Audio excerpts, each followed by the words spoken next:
Alright, welcome back. I want to address this because it's been asked yet again. Ladies and gentlemen, fear not. We have all microphones related to audio muted to these players. They cannot hear myself or Zombie Grub while commentating on the games. But if you're just trying to see on the cast, it is 3-1 in the favor of QueenE. One went away from victory in a very one-sided, very aggressive, very Protoss series so far today. But we'll see if the player here on the leftmost side of the map can bring it back. Spawning Pink. Spawning Zerg. Ladies and gentlemen, channel her your energy, she needs it. Give it up for Livibee, who you can find on Twitter at Livibee.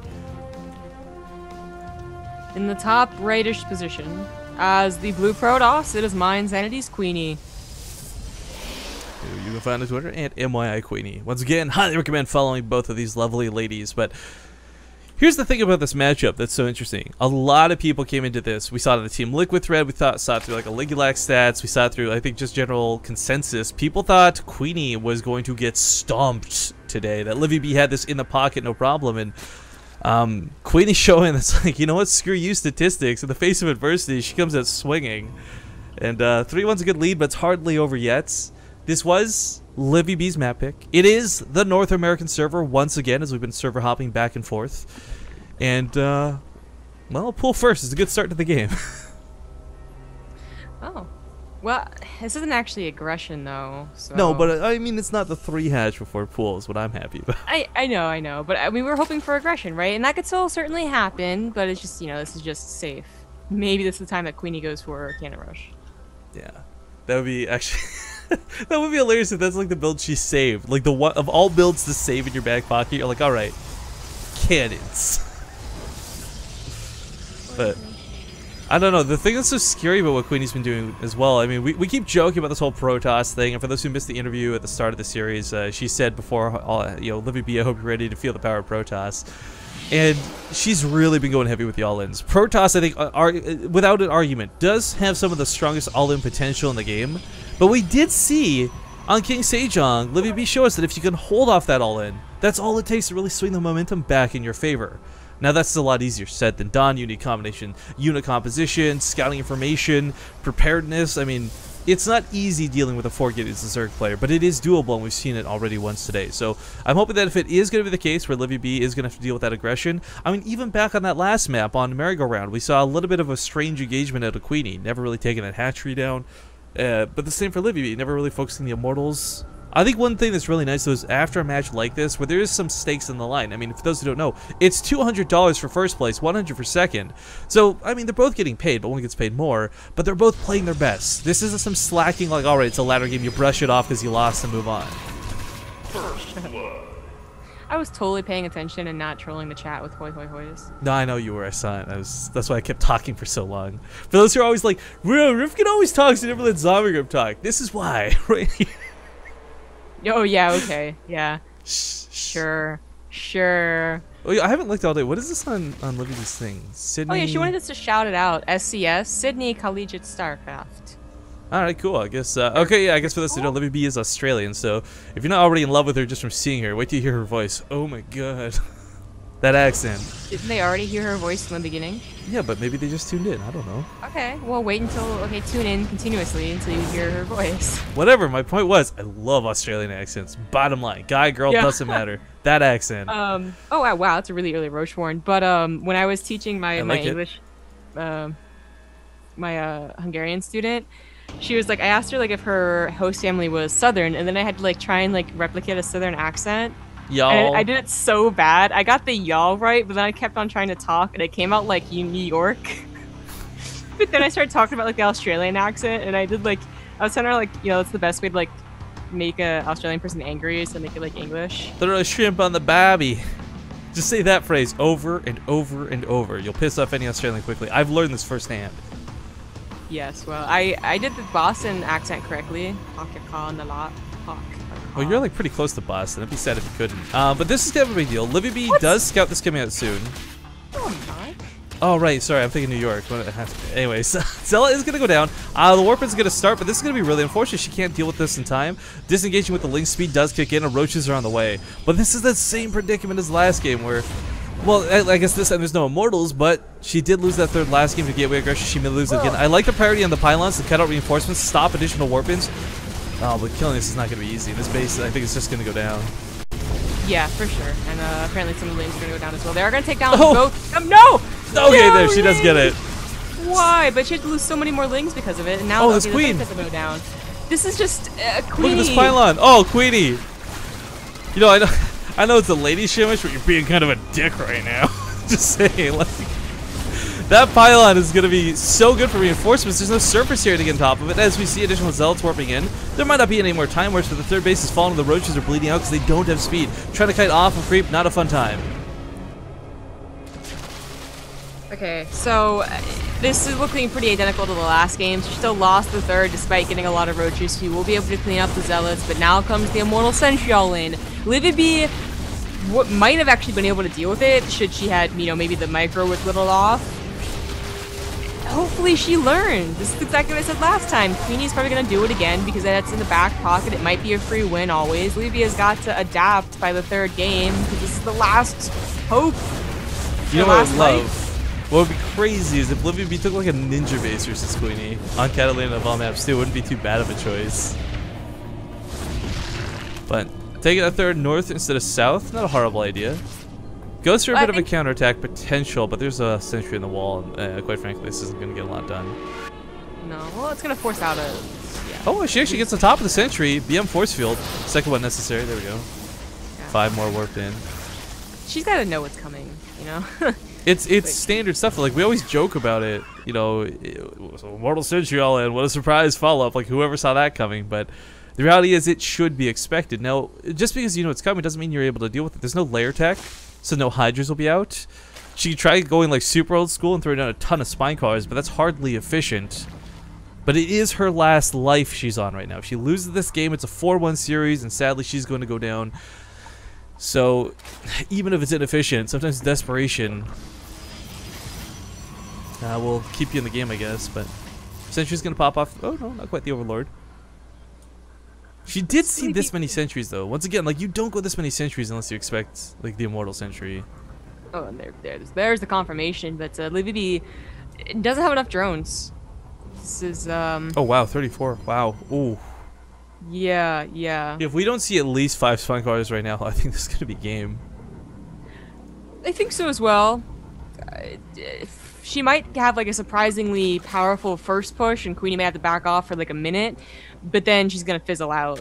You know, it's not often that you see more probes, a person going for the 2-base all in, but this is the case. Yeah. My hopes are with Livibee, though, because I want to see more matches out of these two, but at the same time, this is just QueenE proving everybody wrong, I feel. Which is kind of, I'm always there for the underdog, you know? I'm a little bit torn, but holy crap, that's a lot of sentries. Up to 12 so far. Ugh. Well, it just really... You know, it's disappointing one. It is a show match, and QueenE is just, you know, it's not that she did the Immortal all-in all the time. That's not what I'm really, like, mad about. It's that she found the weakness that is so potent.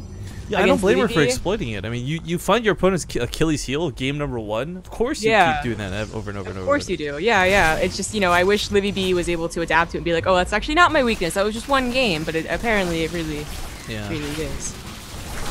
Well, that seems to be the catch for a lot of players, too. You know, we see players like Tasia and Joxy and such, they got a million builds in their pocket, but for the most part, a lot of these, I guess, more amateur players, you know, they're pretty good with one build, but if that one build doesn't work for you, it's not going to work for the rest of the series. And Livibee is, oh, those force fields are so good, actually. Oh, gross. Oh, jeez. Oh, no. See, if Livibee had been out on the map, you know, with a good concave, like I said, she probably takes a surprisingly good first engagement and then fizzles out. But now it doesn't even matter. Just the force fields go down again. Yeah. You know, using only 2 of these ramps, too, it seems like it should be a lot easier said than done. But, okay, there we go. I was just say usually see 3 just because it's a little bit scared, a little bit paranoia. But the force fields out of QueenE, quite frankly, have been absolutely exactly what was necessary so far. Yeah. Not really wasting a whole lot. Maybe right there, you know, 1 more than necessary, 2 more than necessary. But she still has so much, and there hasn't really been a big battle yet. Yeah, this really reminds me of the old school days where you'd see a lot of Zerg players try and base trade, specifically because of situations like this. You know, faster mutas, faster harass. But Gets on top of the Immortals. Does focus the Immortals this time. Liking the difference, but I think it's too little too late. The Roach count's just simply not there. A small counterattack goes up on the other side of the field, but there's no way she's breaking in and dealing enough damage with that small amount of things.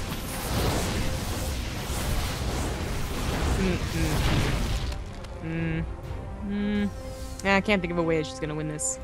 I mean, like I said, the only option without Hydra is to go for that old school Spine Crawler defense, but Spine's coming down too late and in a bad spot. There's no way she holds the natural with this. Alex's counter attack was squashed due to some weapons, so some roaches can come in from behind, but I don't know. QueenE's really good at using force fields. Like, if we can give her some credit here, we're making a lot of jokes about Protoss, but these force fields she's been throwing down every game have actually been really good. I've seen Koreans with worse force fields than QueenE. It's a situation where she really should not have the ability to use the force field like this. One of the best ways to, you know, counter something like this is to make sure the force fields aren't nearly as abusable. Once they're in your natural like this, like 5 force fields, and you force field off the hatchery and you force field off the ramp. Drone's being pulled into an already low drone count, trying to transfuse the hatchery.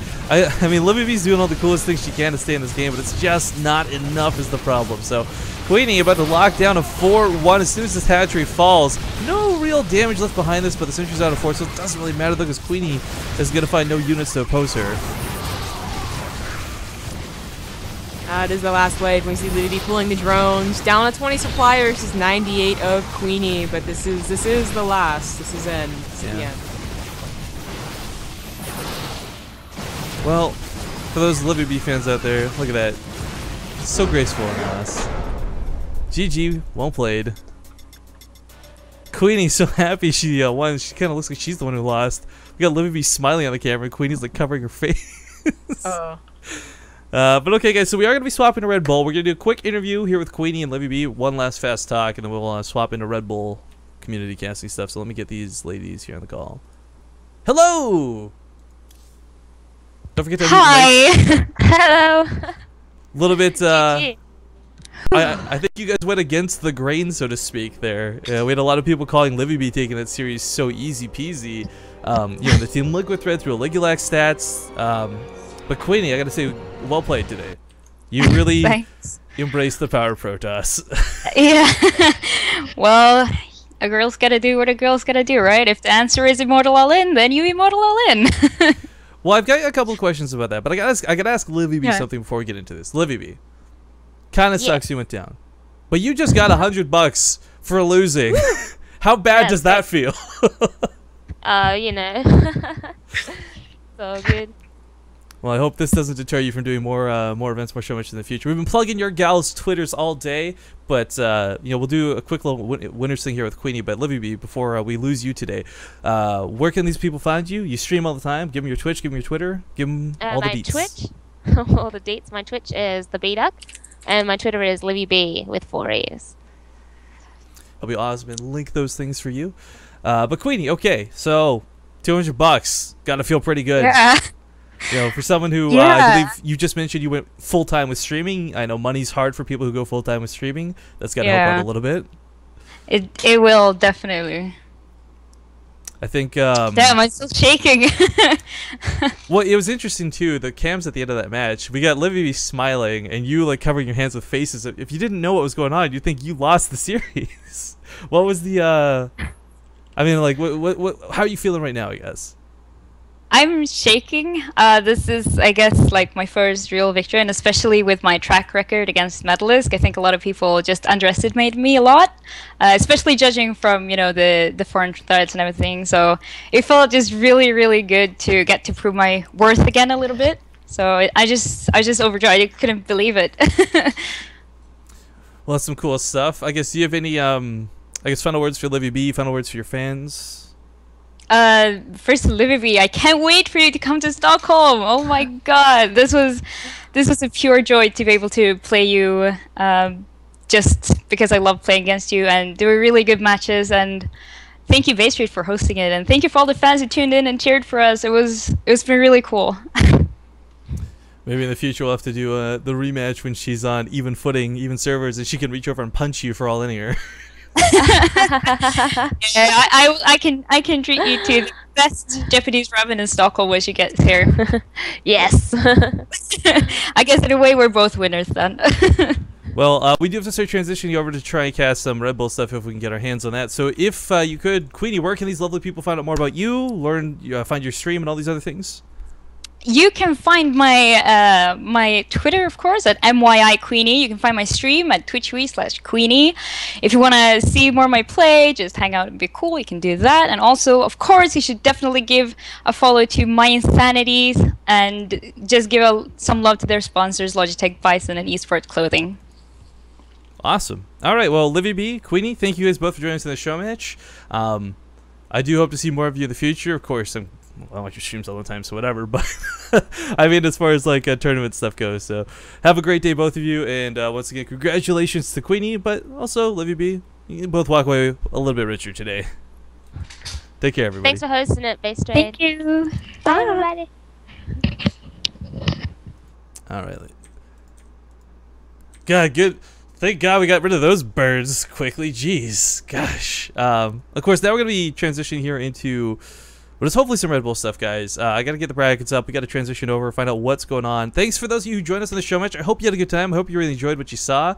And yeah, give us a few minutes here. We're gonna play a small ad break and